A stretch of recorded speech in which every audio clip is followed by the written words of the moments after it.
All right, my beautiful friends, it's Kate here with the Mom Boss Mentor. And today I have probably one of the most fascinating people I have ever interviewed before. Her name is Dominique. And she has quite the story of how she transitioned from that traditional job to being her own boss. So, do you want to tell us where you're calling in from and a little bit about you? Yeah, no, thank you, Kate, for having me on the show. So hello, everyone. It's a pleasure to meet you all. So I'm currently in Australia, and I have been, momming it and bossing it and changing careers for over a decade. My spouse is a U.S. diplomat, and so I've had to really transition from country to country to country in terms of what my new job is, what my career is, and through all of that, and I went to graduate school and for international affairs. Through all of that, I realized I needed more time. I needed more flexibility. I have three kids, three daughters, all under the age of 8. And, when you're like, you're up to here already, you're so overwhelmed just with managing the house and managing everything.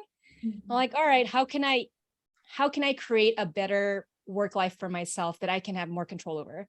And so I transitioned to entrepreneurship, but it wasn't overnight. It was definitely a process.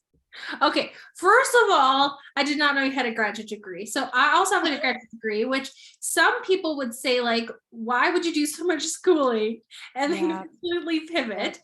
So I'm really excited to dive deeper into that. But okay, so let's talk about the last job that you had. Yep. And what was the moment that was like, this isn't working anymore?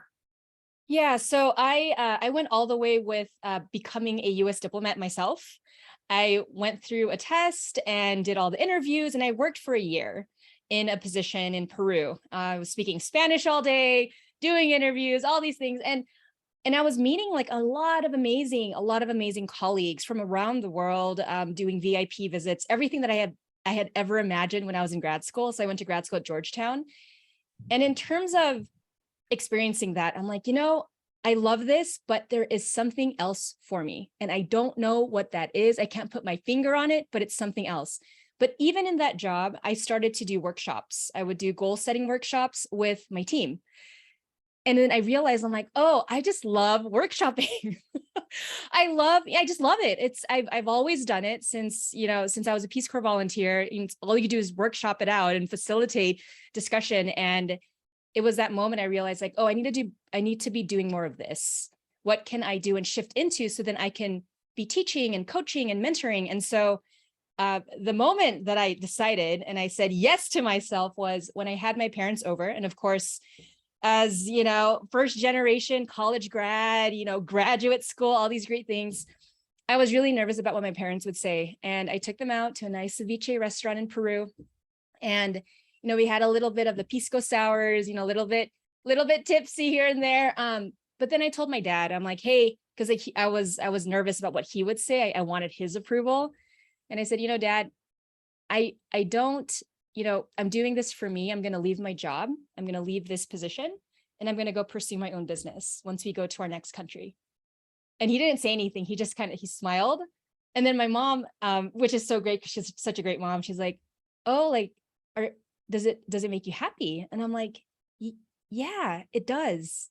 And I think it was that validation at least from my mom. My dad just kind of smiled. That made me want to pursue it even more. I'm like, cool, I'm just going to do this. I don't know what the outcome is going to be, but it feels right. And so that was the moment. And that was in 2018-ish. Oh my gosh. Okay, so 4 years from a nudge to thinking, what could I possibly do and monetize so that I can still feed my kids? Yeah. To being brave enough to say it out loud, because saying it out loud to people that you love and care about is such a big thing. Because I think some people lack fear, rejection, or people's opinions, and we do things out of security and not wanting to offend or make other people uncomfortable, when really you found your joy and you said, I'm going to put all my eggs into my own basket. Like, I'm going to be my own boss. So tell us what you do now. I'm really excited. Yeah, no, thanks for a really, really good summary.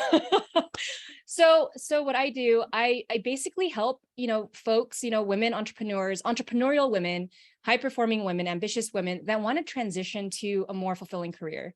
You know, I know no matter where you put me, like I'll be successful, but the question is, will I be happy doing it?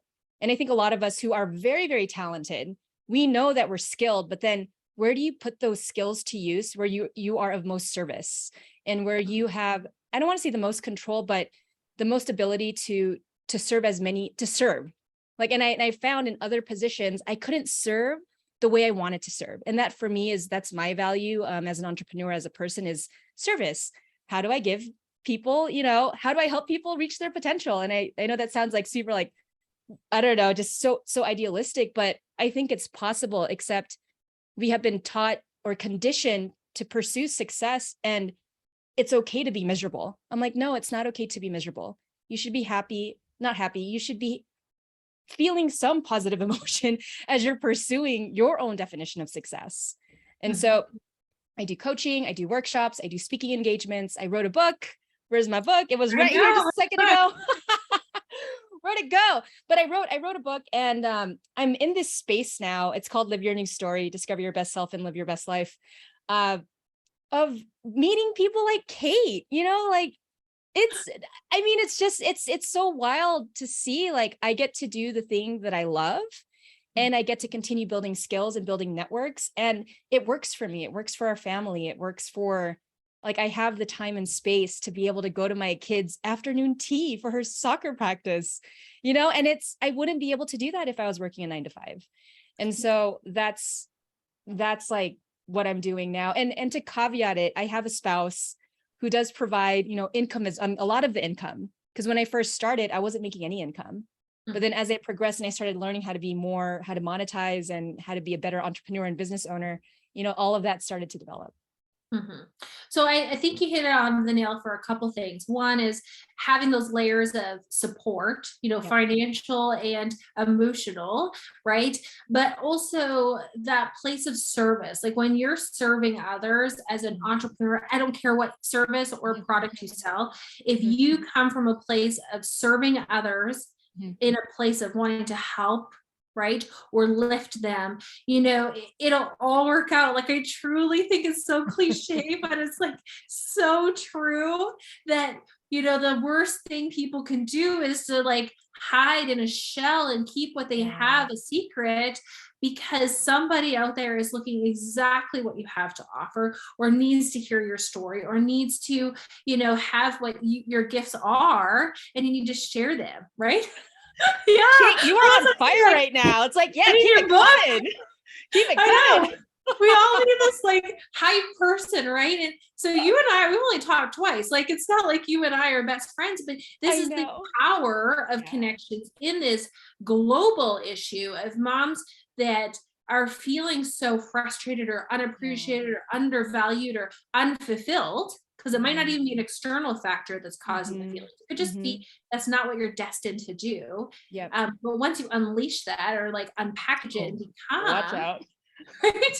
Well, watch out. Like, look at the energy. You'll turn into Kate or me. We're just like super hyper all the time. It's like, what drugs do you want?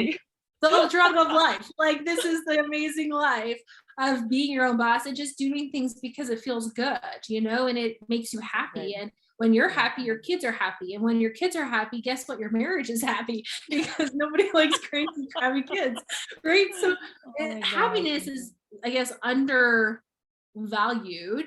And when people are happier, like, everything just moves better. So what tips do you have for someone that, might feel that pressure of, I've got the graduate degree, I've got all this qualifications, I'm going to throw it over here and do something over here instead? What advice do you have? I think all of us have our own unique journey, and what you did in the past, it has built you up to where you are today. Like, I don't think I would be where I am if I didn't go to graduate school.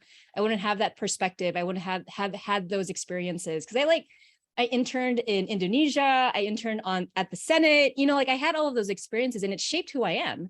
I know how to talk to a lot of different kinds of people from all walks of life, all cultures. It's like, put me in a room, I'll make a friend or 2 or 10.